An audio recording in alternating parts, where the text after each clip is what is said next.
Katerina Jakob watched the German soldiers flee. Streaming from the east, that's what she was seeing. Allied bombers flew above them. She thought they all might die, and then soon there was the silence of all the SS men. When the sun rose the next morning, it was the 1st of May, and they all sang the Internationale. They all sang the Internationale.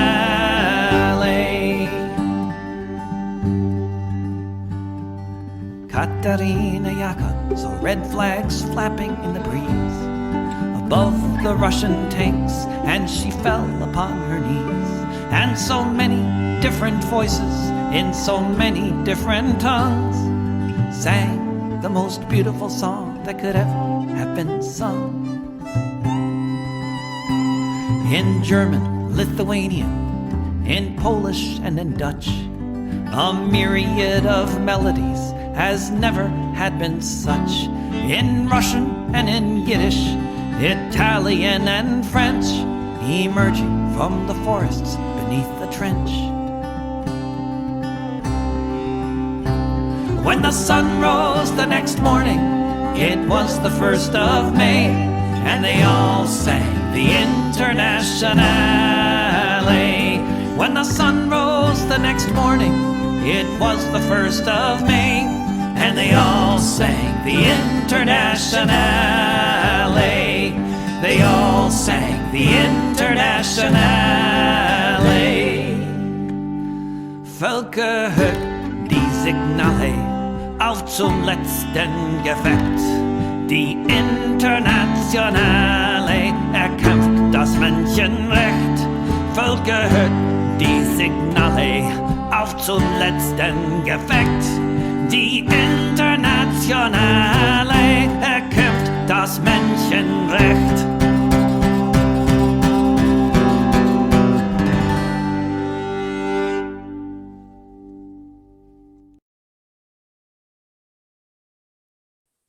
Hello and welcome to Revolutionary Socialist Review with Chris Driscoll and Rainer Shea. First up tonight, President Xi emphasizes inclusiveness and rejects zero-sum game at the UN.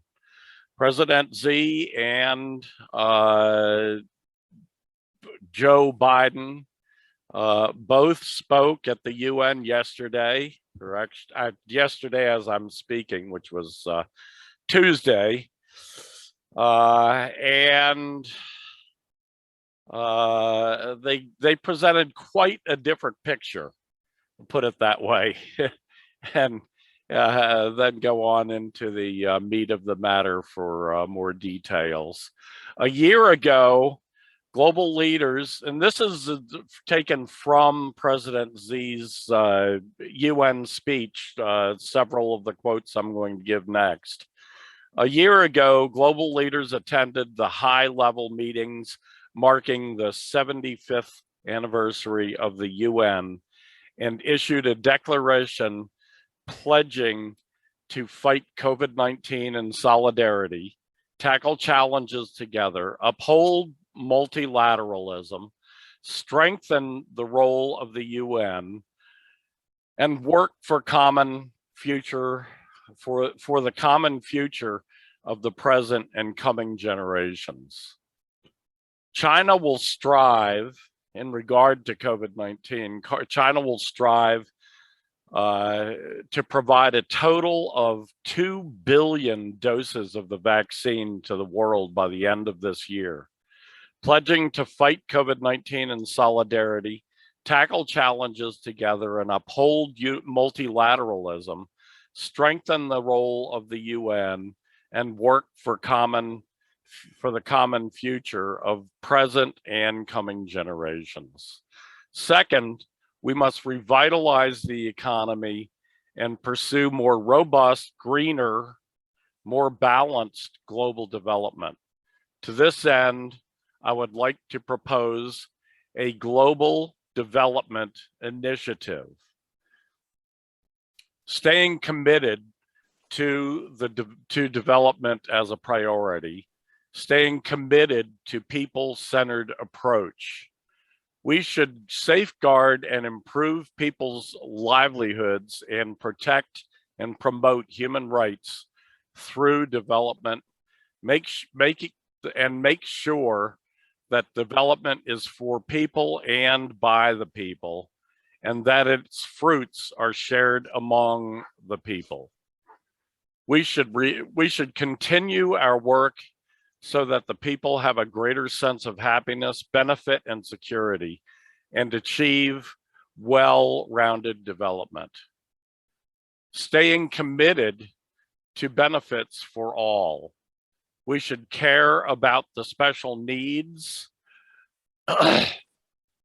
We should care about the special needs of developing countries.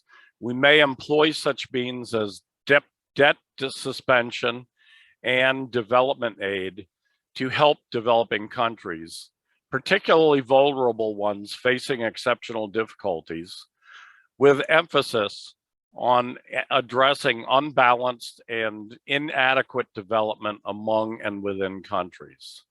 Staying committed to innovation-driven development. We need to seize the historic opportunities created by the latest round of technological revolution and industrial transformation, redouble efforts to harness technological achievements to boost productivity and foster an open, fair, equitable, non-discriminatory environment for the development of science and technology. We should foster new growth drivers in the post-COVID era and jointly achieve leapfrog development.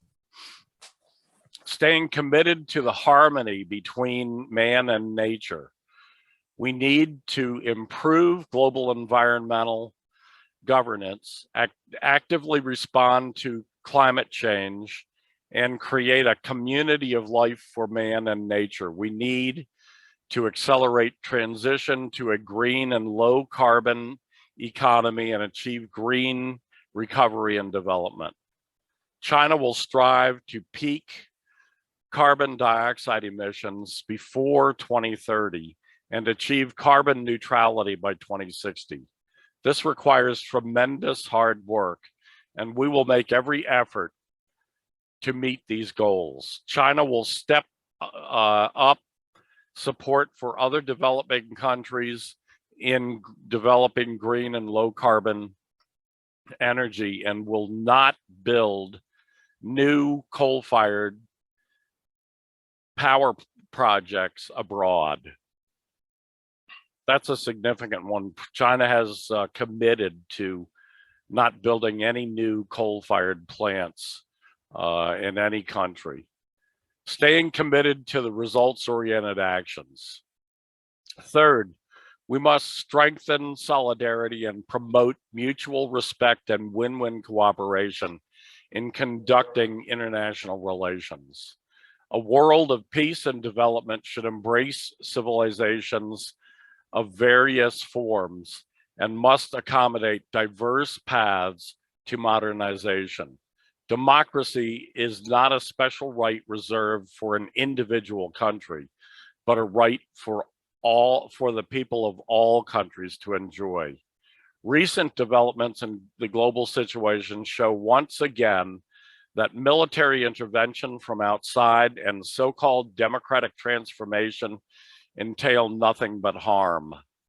We need to advocate peace, development, equality, justice, democracy, and freedom, which are the common values of humanity, and reject the practice of forming small circles or zero-sum games. Fourth, we must improve global governance and practice true multilateralism. In the world, there is only one international system, that is the international system with the United Nations at its core. There is only one international order, that is the international order underpinned by international law. And there is only one set of rules, i.e. the basic norms governing international relations underpinned by the purposes and principles of the UN Charter.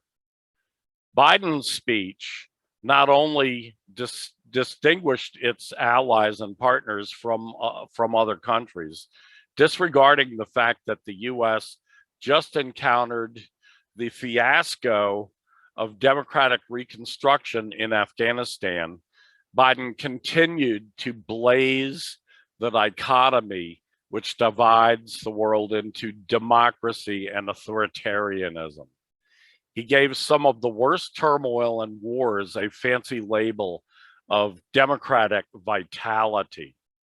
Joint development is the main thread for China to drive global change, while that of the US is to engage in a democracy movement. China advocates construction, but the US incites contradiction and destruction. The victims of the destruction are the vast majority of the developing countries, while the US and the Western world would have benefited from it.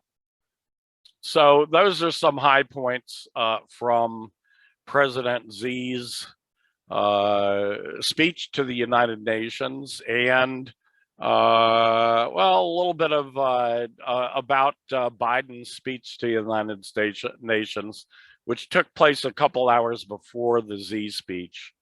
So we get somewhat of a contrast and comparison between the intentions of China to live with its neighbors in peace and harmony, to develop other countries through programs such as the Belt and Road Initiative. Meanwhile, the United States continues with the same old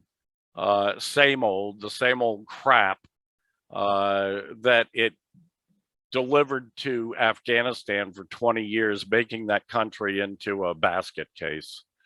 The United States represents every aspect of the worst forms of imperialism in the world today, while China represents the best of the world, the best of one of the greatest countries of the world, but still carrying about and sharing with many, many other countries the fruits of its own labor.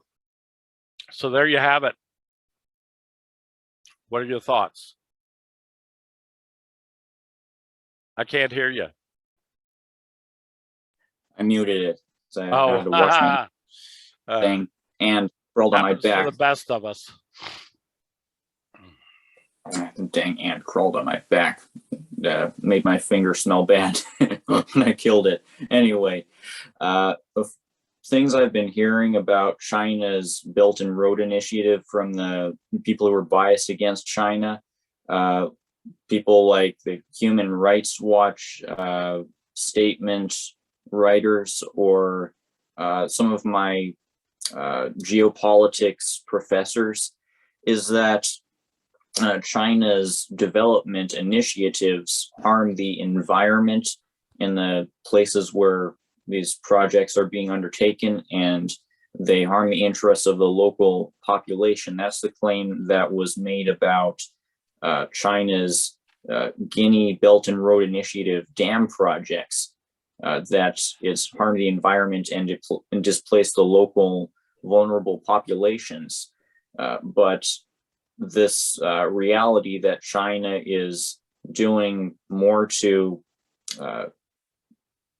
rectify pollution, doing more to combat climate change than perhaps any other country on Earth, runs against this narrative. It makes me skeptical, at the very least, of these kinds of narratives about the PRC facilitating environmental degradation and the destruction of indigenous homelands. And this narrative, from what I've learned, extends to instances like Tibet. My professor was claiming that China has imperialized Tibet in a way that that basically hurts the environment, hurts the interests of the people, and whatever we should always keep in mind that whatever truth there is to these claims of contradictions within what China is doing, there's another side to the story, and you just articulated this side. Yeah, good points, good points. Okay, number 2 on the list, internationalism is the only way we can defeat imperialism. Yeah, that's the gist of it. We need to be internationalists in order to succeed as revolutionaries, especially in the core of imperialism, where we depend partly on the success of revolution on the peripheries. US imperialism in general, is not going to start being dismantled from the inside. It'll start being dismantled on the peripheries, where capital is weakest, where the US empire is most vulnerable. And when revolution spreads to enough of the exploited world, capital here is going to weaken because it won't have enough to exploit externally. And imperialism is going to turn increasingly inward, which will exacerbate imperialism's internal contradictions, which will bring us closer to revolution. So it's going to be a snowballing effect, this process of imperialism and capitalism and colonialism imploding in on itself. But that's going to depend on the success of global revolutions. And global revolution will only be successful if all of the proletariat stands in solidarity with each other. We need to, especially as people in the core of the empire, people with relative privileges, we need to stand in true solidarity with these revolutions, like the one in Venezuela. And this last week, I had a conversation with somebody who's actually from Venezuela, who complained about the kinds of bad faith criticisms that get lobbed against Maduro for making compromises. He explained that Maduro has no choice but to make these kinds of compromises, say even with the IMF, because otherwise the situation in Venezuela is going to keep getting worse. More of Maduro's people are going to starve. And the same applies to places like China, which has incorporated business, has incorporated markets, because it's absolutely needed to build up its productive forces. These are the kinds of realities that we need to acknowledge, rather than criticizing these places for supposedly resisting imperialism wrong. We need to bypass the chauvinistic impulse to point the finger at these countries that are resisting the imperialism which we are complicit in. We need to give credit to these places, and that means bypassing these kinds of chauvinistic impulses to judge, point the finger. Yeah, definitely. Internationalism is the way forward. I'm firmly convinced of that. Nationalism, although there are two different kinds of nationalism, there's the reactionary nationalism of imperialist countries like the United States, the whole EU, Great Britain, UK, and the other Anglo sphere countries, and Japan. In those countries, nationalism is a reactionary kind of a sentiment for displaced and disenfranchised and dispossessed nations of the world. Nationalism is a step up. It's a form of stepping towards something better. But ultimately, regardless of what kind of nationalism that is fostered, we ultimately, and we have to do it in this century, ultimately nationalism has to be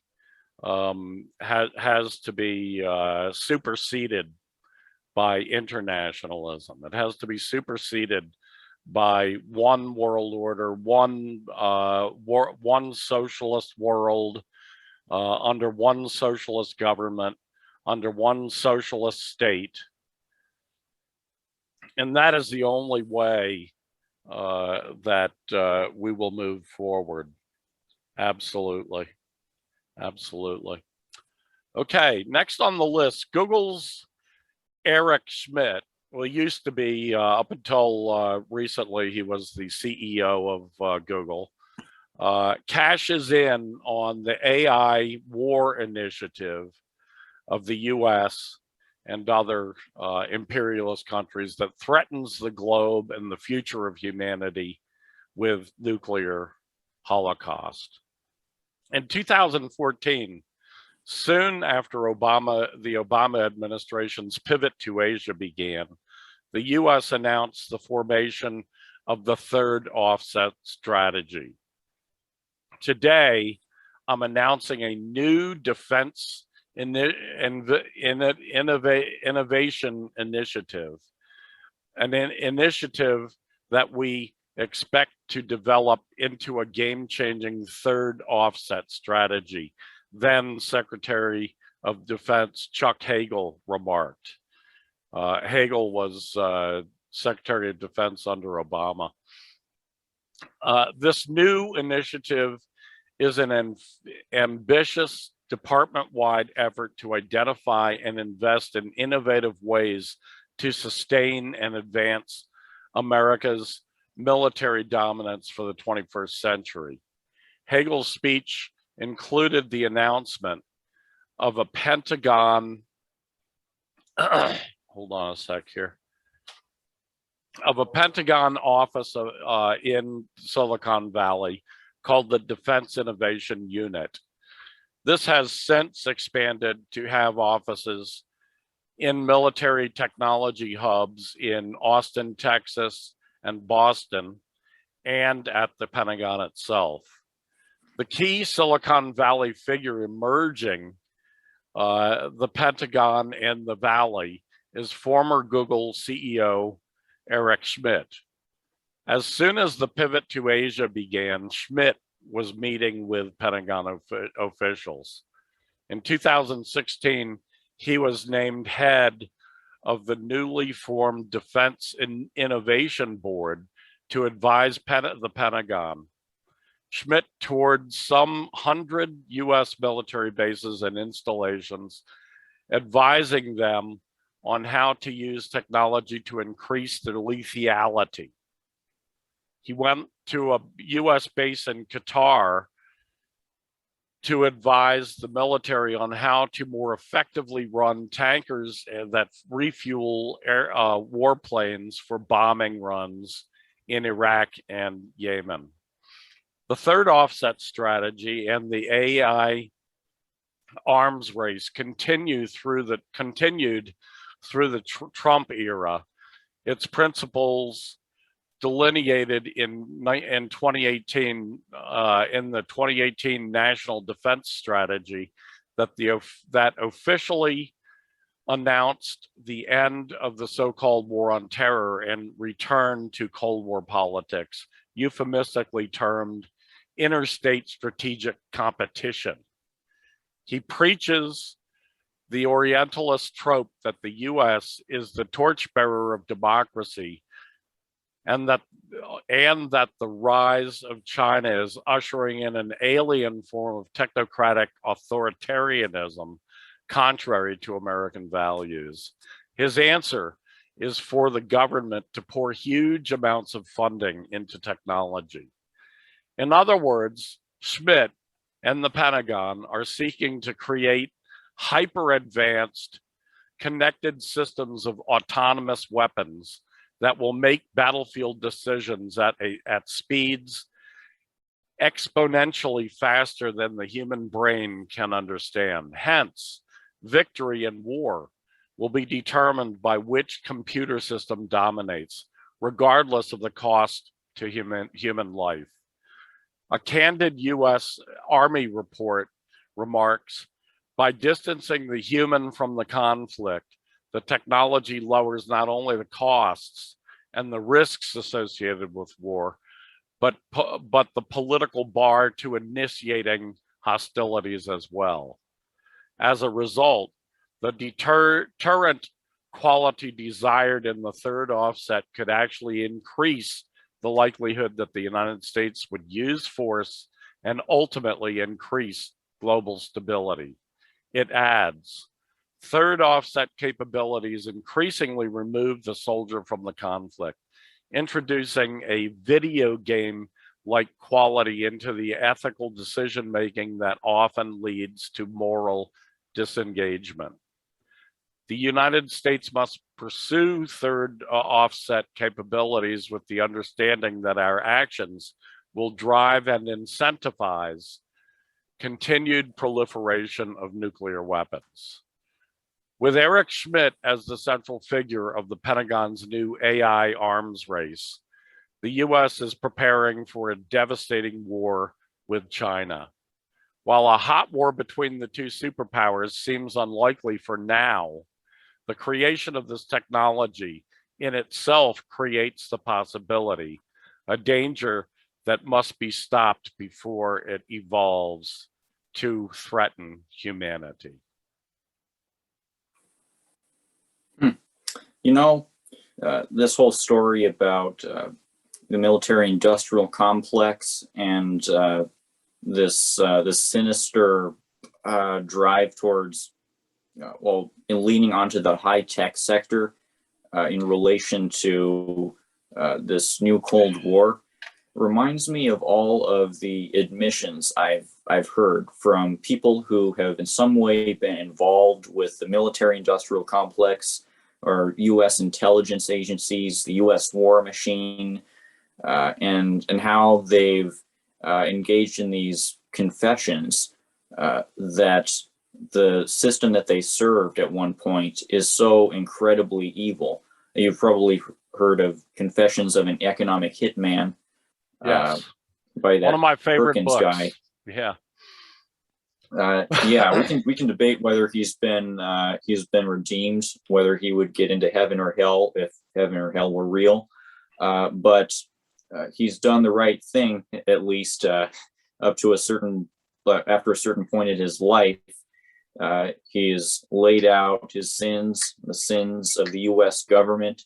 Now we're seeing these evils get magnified to an absurd extreme as U.S. imperialism reacts to its own decline by threatening nuclear war, and as it leans into the high-tech sector. This is very sinister dystopian developments, and it just inspired me to have my next article be entirely made up of quotations from people who defected from the U.S. government jobs to talk about the evils of the U.S. government. This will range from that book, War is a Racket, by General Smedley Butler, where he confessed that I was a gangster for capitalism. I murdered, I orchestrated these evil deeds. I was complicit, up to more recent stuff like more recent individuals like William Blum, who apparently used to work for the State Department until he realized, oh shit, covert CIA operations have killed millions of people.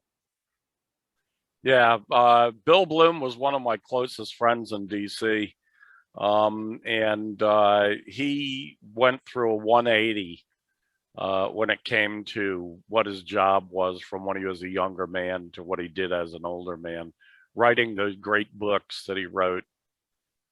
Bill Bloom will definitely get into heaven.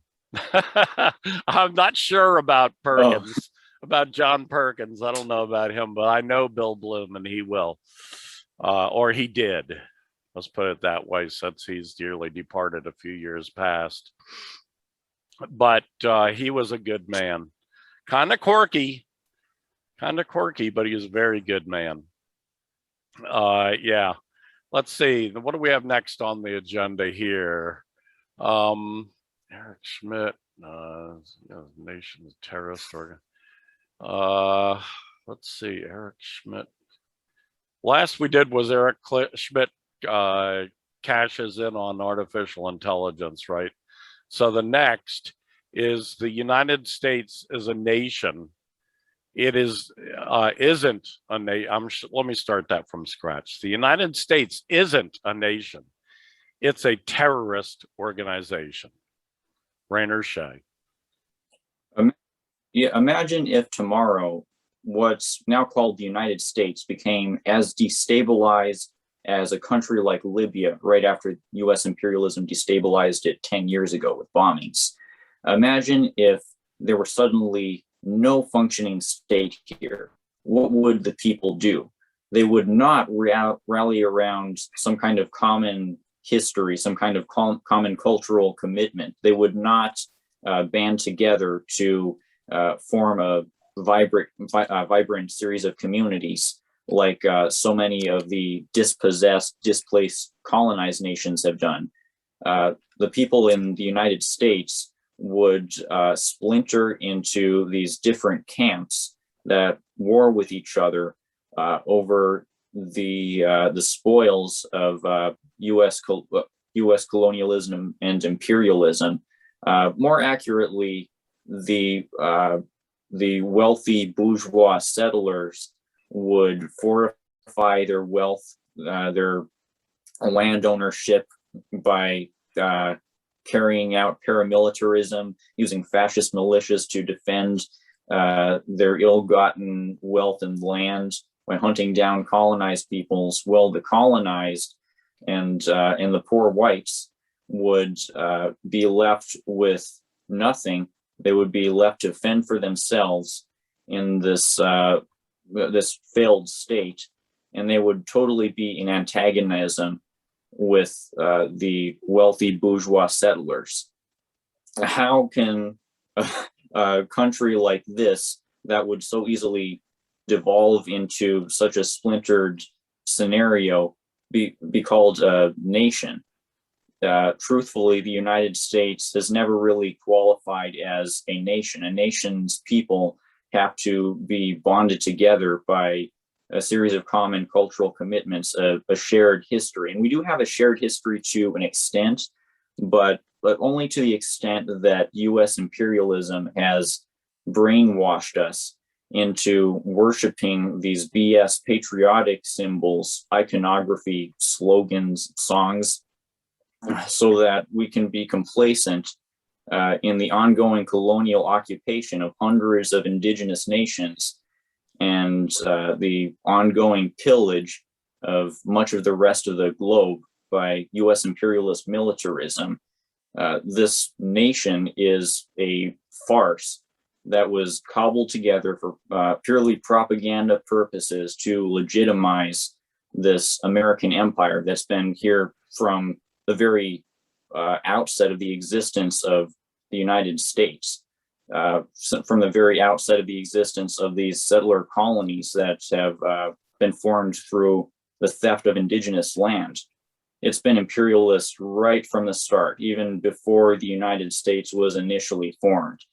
And it has even less claim to being a nation than Israel has claimed to be a nation, because at least the settlers there have some connection to the territory that they're on.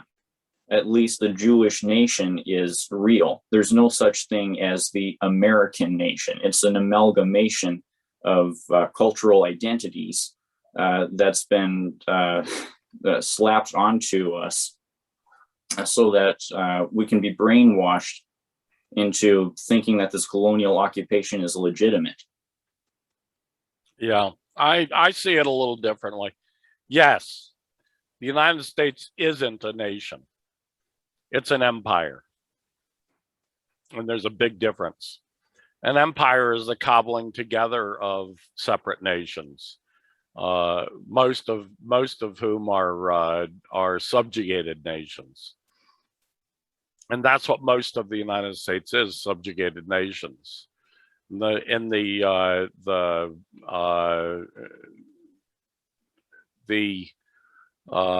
Native American nations, the First Nations, are just the tip of the iceberg there.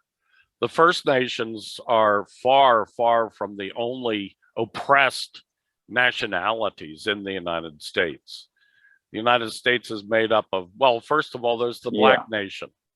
The Black Nation, which was, for the most part, was dragged over to the United States in chains. There's the nations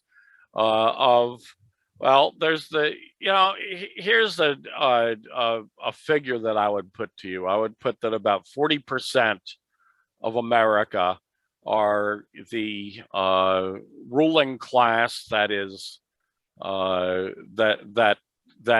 the real ruler of the empire, and its sycophants and holders on.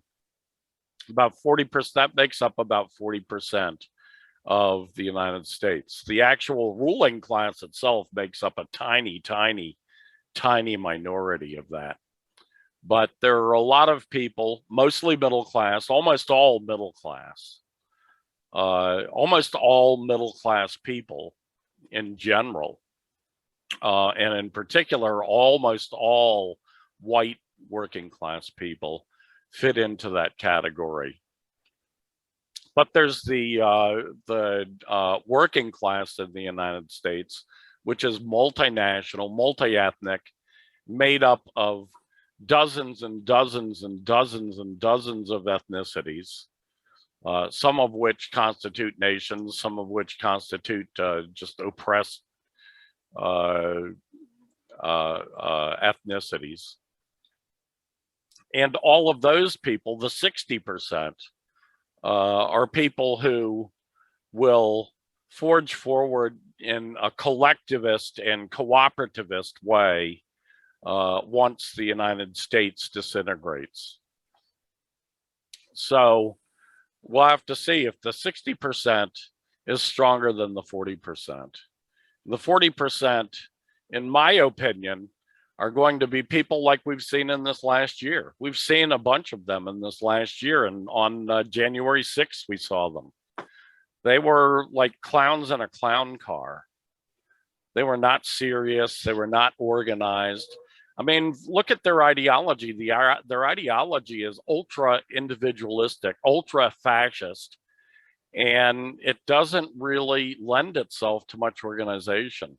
Whereas the collectivist side of America, the working class,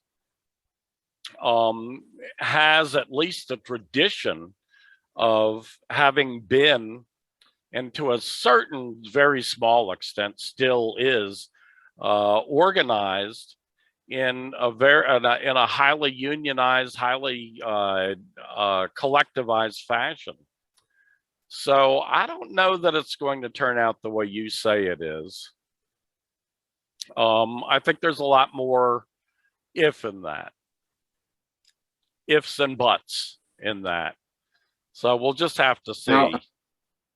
How have I said it's going to turn out?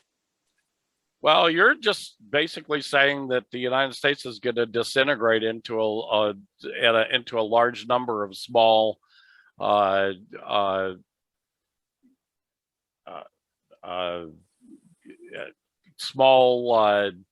factions, states, let's say, that are all following the U.S. way. The U.S. way being the way of imperialism. I say that only as a hypothetical. I say that only as a hypothetical where the working class has not been able to sufficiently organize and where the reactionaries are going to be able to fill the power vacuum. I do believe that there's going to be a great revolutionary upsurge. The working class here is not impotent. Let's not tell ourselves that. That's not the message I want to send out, despite making this hypothetical thought experiment. Okay, well, that's good. Next on the list, climate change is the symptom. This comes from an article. Let me see if I can find what I've got here.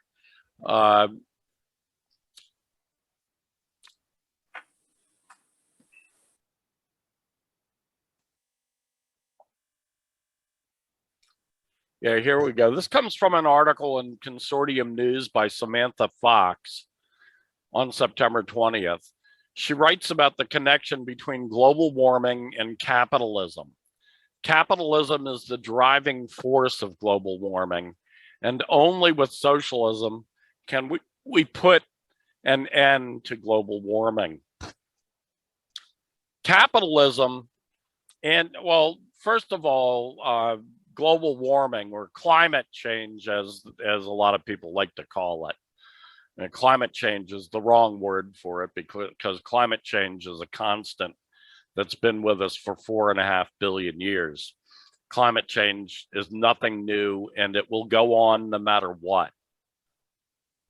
Global warming, the specific type of climate change that comes out of the super industrialized world that we live in today, though, is a much more specific example.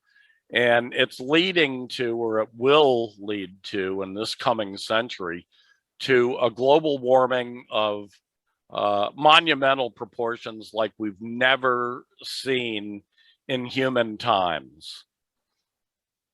And we have to ask ourselves the question, what is driving this global warming? Who's to blame? And what do we do about it? What we find is that global warming is not something that's caused by every human being on the planet, or by every human being in the United States and other highly developed countries. It's driven by capitalism itself. It's not driven by individuals sucking on plastic straws or guzzling down water out of plastic water bottles,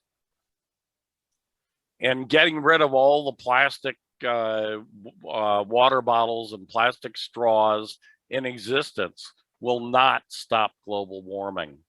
Global warming comes primarily from the industrial processes that are decided upon and decided for by capitalists, by capitalism.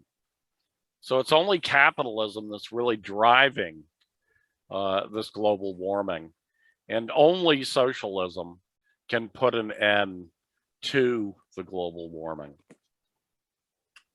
So Rainer, what are your thoughts? Right. I recently saw this stirring trailer for Abby Martin's upcoming film. I don't know if it's released yet, maybe upcoming, titled Earth's Greatest Enemy. And Abby Martin, I saw on stream, was explaining the reasoning behind this pointing the finger at the U.S. military. The U.S. military is, in effect, the single largest producer of petroleum in terms of institutions. It's the largest institutional producer of petroleum on the planet. And we need to focus on it because the U.S. military is left out of all of these mainstream conversations about global warming. Why didn't Extinction Rebellion hone a lot of its focus on the U.S. military? I think because understandably, the people behind movements like Extinction Rebellion, people like Greta Thunberg, they're inclined to focus on the surface level manifestations of our capitalist dystopia, of the evils that are producing this climatic catastrophe. They're inclined to look at the consumer habits, and of course, Greta Thunberg didn't point the finger at individual consumers; she pointed the finger at world leaders. But these types of climate rhetoric producers don't necessarily point the finger at capitalism itself. They don't necessarily point the finger at imperialism. They point the finger at these leaders who, of course, have made bad decisions. But the reason why they've made bad decisions is because of capitalism and imperialism. So we need to approach this from a dialectical standpoint. We need to recognize that the symptom, that the causes are capitalism, imperialism, and colonialism. We need to strike at the root. Well said, well said. And yes, the U.S. Military on its own is about a third of the total U.S. Petroleum usage.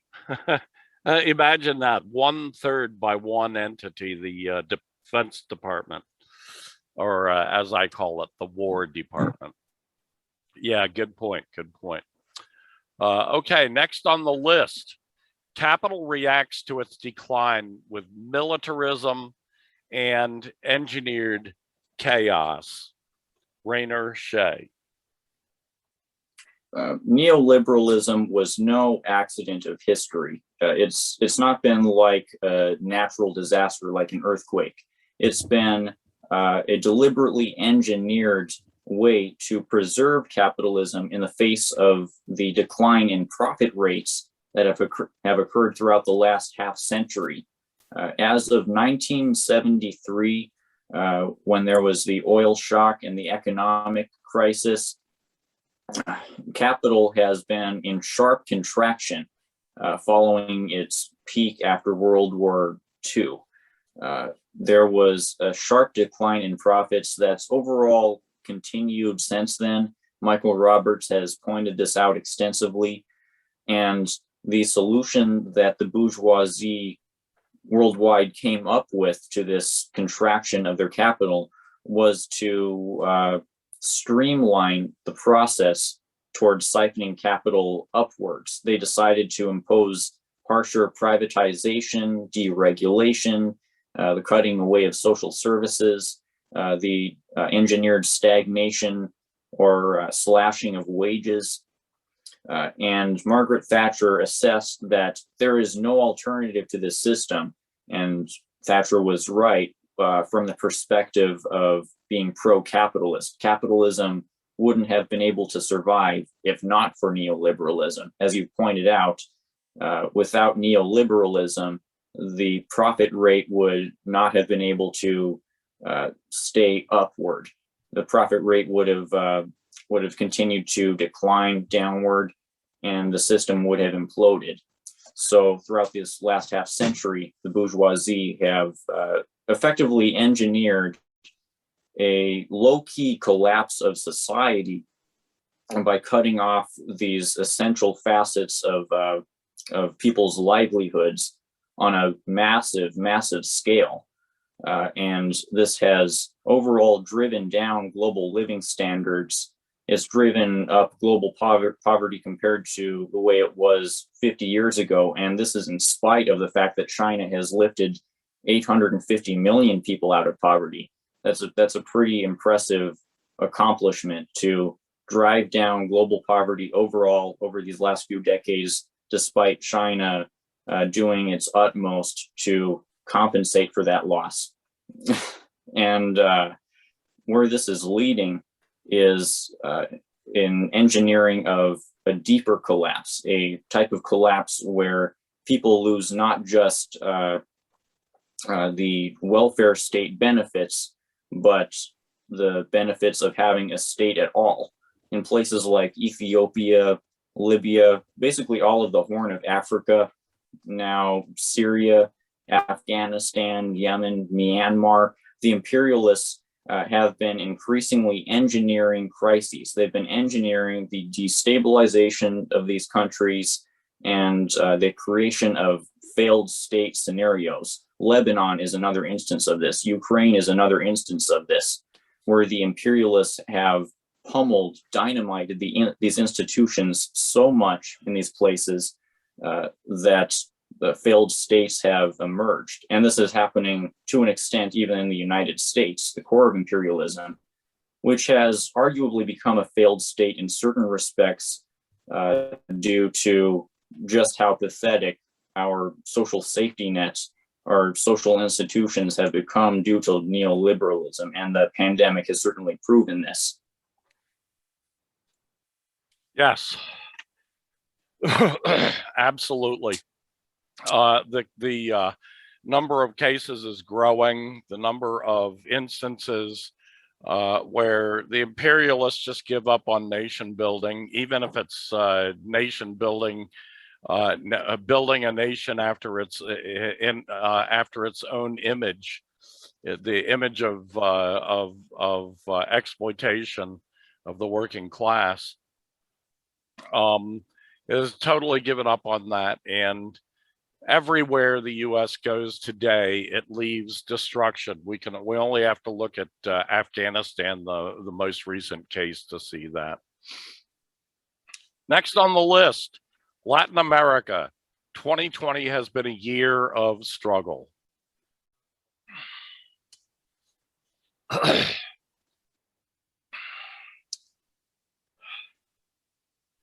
Throughout 2021, Argentinians have been in the streets opposing everything from unemployment to fracking to the Zionist occupation of Palestine.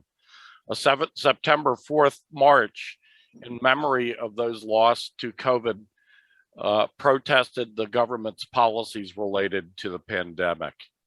Right-wing Brazilian dictator President Bolsonaro called on 2 million of his supporters to demonstrate their support on Brazilian Independence Day, September 7th. Instead, demonstrations in 64 cities protested his policies and protested the 14% unemployment rate in Brazil right now. In Ecuador, demonstrations September 15th continued the ongoing protests against President Guillermo Lasso. Demands included calls for a freeze on fuel prices and an end to privatization. That same day, Salvadorans demonstrated against President Nayib Bukele's legal maneuvers that let him seek another term in 2024 election. Moves protesters say represent a consolidation of dictatorial powers. The action uniting unions, students, indigenous groups, and members of the LGBT community oppose Bukele's decision to make cryptocurrency Bitcoin and the national currency along with the US dollar. A third September 15th action was a general strike of Uruguayan workers called by the Inter-Union Plenary of Workers, National Convention of Workers, the PIT-CNT. Issues included education, housing, food, land distribution to small farmers. The PIT-CNT invited a cross-section of Uruguay's population to converge on the capital of Montevideo. The People's Movement in Honduras celebrated a victory the evening of September 17th after learning that charges were dropped against Eden Espinal and Raul Alvarez, who had faced 15 to 30 years in prison. They were arrested along with 180 others over bogus charges stemming from the 2017 protests against massive electoral fraud that gave right-wing President Juan Orlando Hernandez another term in office. Espinal and Alvarez had been jailed for 19 months under horrific conditions.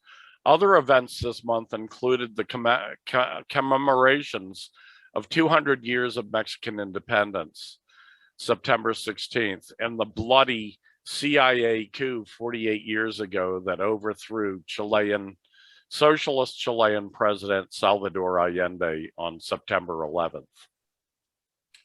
Each of these countries' struggles are nails in the coffins of the Monroe Doctrine and President Theodore Roosevelt's big stick policy in Latin America, whereby the US ruling class claimed the whole Western Hemisphere for itself. To quote a popular Chilean song, "The people united will never be defeated." Well, in only some of these places has there come about tangible, state breakaway from imperial control.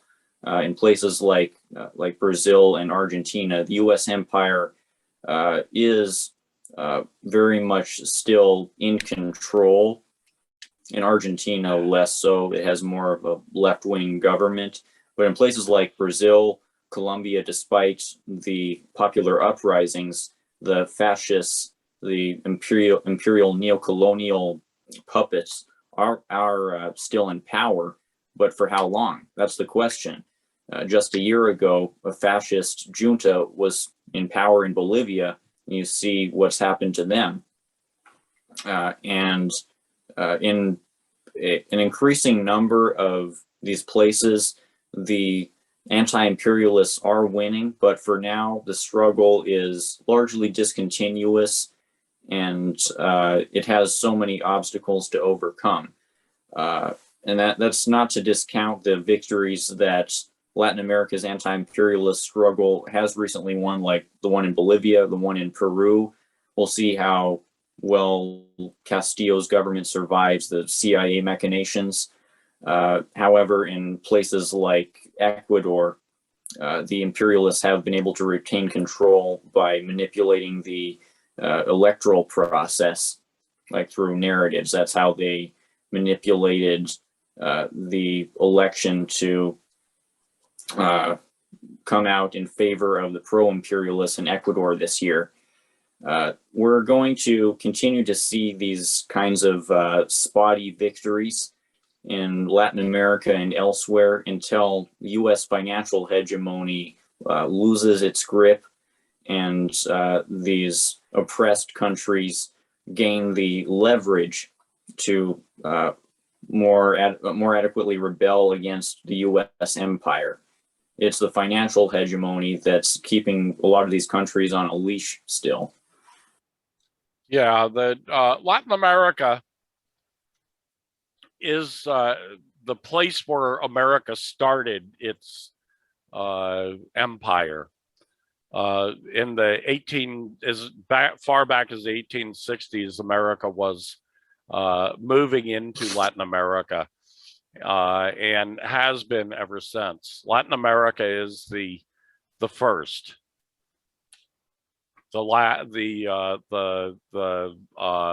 America's backyard, as many have called it over the decades. And because of that, it's probably the last place to go. It'll probably be the last place to go.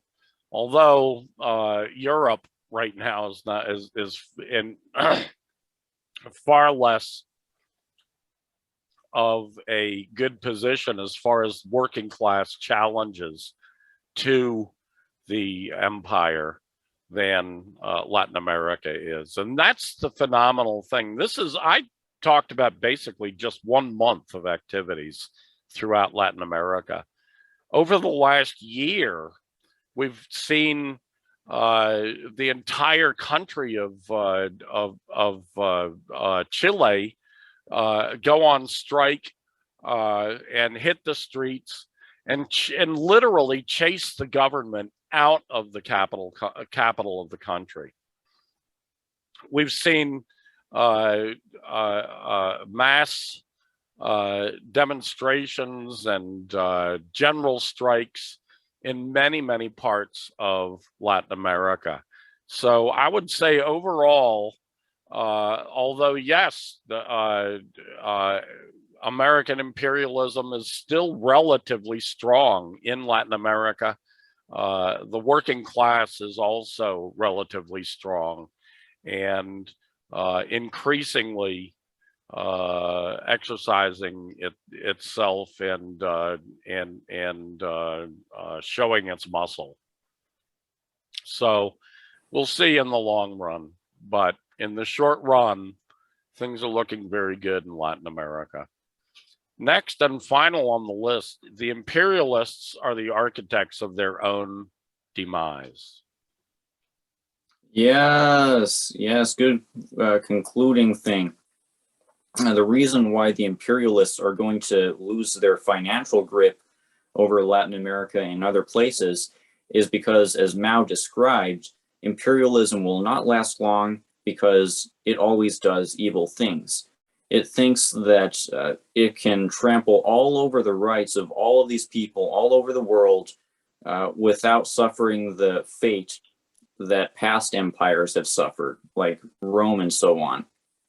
Imperialism is increasingly being faced with the consequences of pushing back against the sovereignty of the majority of the world's nations, including in the core of imperialism, the United States, which occupies hundreds of indigenous nations. And imperialism is drifting ever closer towards a scenario where the US dollar loses its primacy, where there's going to be an unprecedented drop in the value of the dollar. This was something that a series of Chinese financial experts predicted this spring. I linked an article about this in the recently mentioned article. And when this collapse of the dollar occurs, the global proletariat is going to be more empowered than ever to carry out a new wave of socialist revolutions. It's this new wave of socialist revolutions, I think, that's going to be the saving grace for the proletariat in its battle against the bourgeoisie. Because Michael Roberts predicted, I don't remember in what year he wrote this article, but he predicted that in the coming decades, capital could still stage a comeback. It could recover from the depression that it's been in for such a long time by leaning onto the high-tech sector and other such sinister machinations.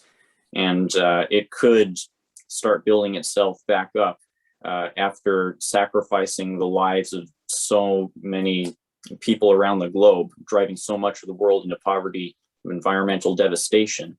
But he described that what could unseat the rule of the bourgeoisie is a new wave of socialist revolutions that starts to shake even the core imperialist countries, that starts to extend the liberation of the proletariat even into the core of imperialism.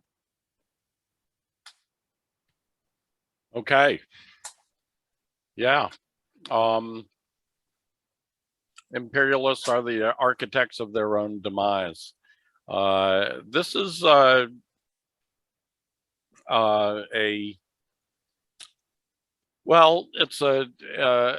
it's a fundamental, and it comes straight out of the fundamentals of Marxism and Marxism-Leninism, that imperialists really are the architects of their own demise. And we can see in myriad thousands and thousands of different ways how they're undoing themselves today. So good points, good points. Okay, that's it for us tonight. And I'd like to thank you, Rainer, for all your contributions that you make. And thank the listeners and watchers for tuning in. And please come back next week for another episode of Revolutionary Socialist Review. Until then, I bid you a sweet adieu.